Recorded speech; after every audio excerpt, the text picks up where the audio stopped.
आज मैंने कर ली थी आलू बैंगन बनाने की तैयारी, क्योंकि आज डिमांड थी कि आलू बैंगन बना लो। और फिर मैंने आलू और बैंगन काटने की कर दी थी तैयारी। अस्सलाम वालेकुम, welcome back to my YouTube channel में आप सबका स्वागत है। कैसे हो? उम्मीद करती हूँ आप सब अच्छे होंगे। मेरी माँ और बहनों को सबको रमज़ान की मुबारकबाद।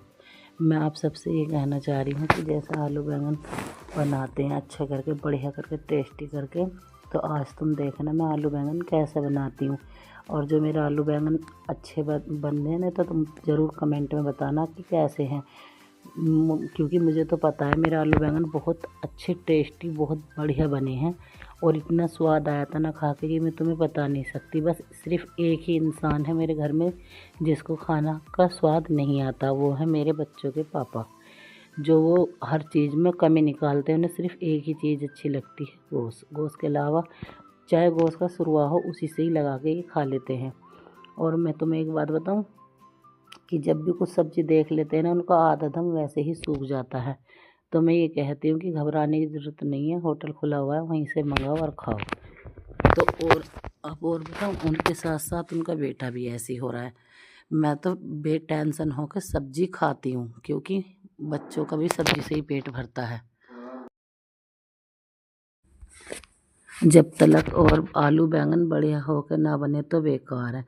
फिर मैंने जल्दी से तेल गेरा, तेल गेर के और फिर और एक बात बताऊं, अगर आलू बैंगन तुम्हें बनाने हैं तो बढ़िया करके, टेस्टी करके, तो आलू बैंगनों में अचार ज़रूर गेरना। अचार के बिना आलू बैंगन बिल्कुल बेकार लगते हैं। अगर तुम आलू बैंगनों में अचार नहीं गेरोगे तो बकवास सब्ज़ी बनती है। और आज जैसे मैं बना रही हूँ इस तरीके से बनाकर देखना और जब बताना कि आलू बैंगन कैसे लगते हैं, क्योंकि उनका स्वाद अचार से बदल जाता है। और बाज़ार का अचार में तो ज़्यादा नमक होता है, उसमें टेस्ट भी नहीं आता। घर का डला हुआ अचार, क्योंकि मैं अपने घर में ही अचार डालती हूँ, हर साल अपने घर का ही अचार यूज करती हूँ, बिरयानी के लिए, तहारी के लिए, और उसके लिए आलू बैंगन के लिए, और जैसा पेठा हो गया, इन सब चीज़ के लिए मैं अपने घर का अचार ही यूज करती हूँ।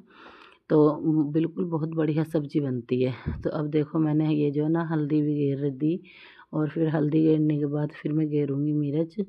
मिर्च के बाद ऐसे ही थोड़ी थोड़ी सब्ज़ी करके घेरती रहूँगी।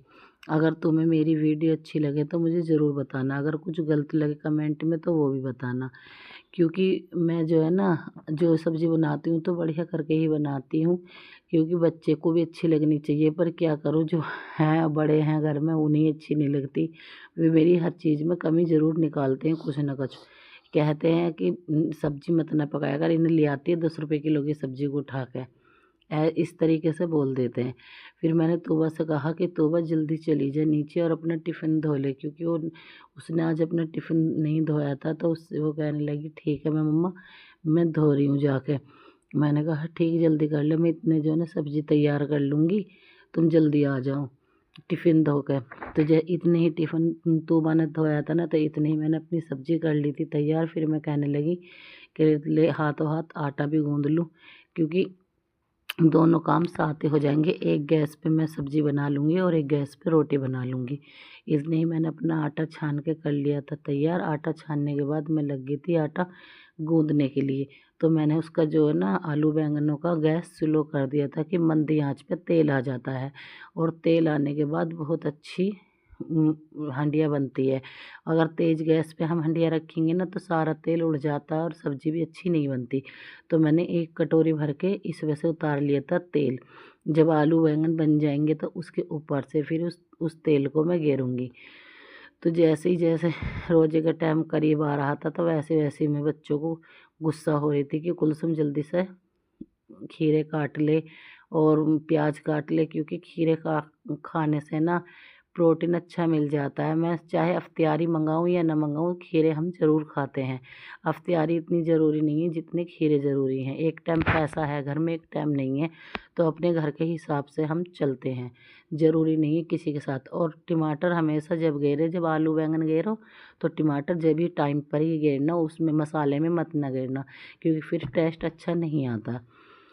क्योंकि टेस्ट जो है ना वो जो है ना टमाटर उसमें घुल जाते हैं, तो वो टमाटर फिर अच्छे नहीं लगते। और मैंने जो अपना हरा धनिया भी काट के रख रखा था। और देखो बनने के बाद मेरी सब्ज़ी कितनी अच्छी हो गई थी, और मैंने तेल भी सारा उसमें घेर दिया था। अब मैं जब इसे चलाऊँगी तो कितनी अच्छी खुशबू आ रही थी इसमें बनने के बाद। मैंने कहा चल ठीक है, मेरे तो पैसे वसूल हो गए, वरना मैं ये सोच रही थी पता नहीं कैसी सब्ज़ी बनेगी। तो मुझे ज़रूर बताना कमेंट में। सबको अस्सलाम वालेकुम, नेक्स्ट वीडियो में ज़रूर मिलेंगे।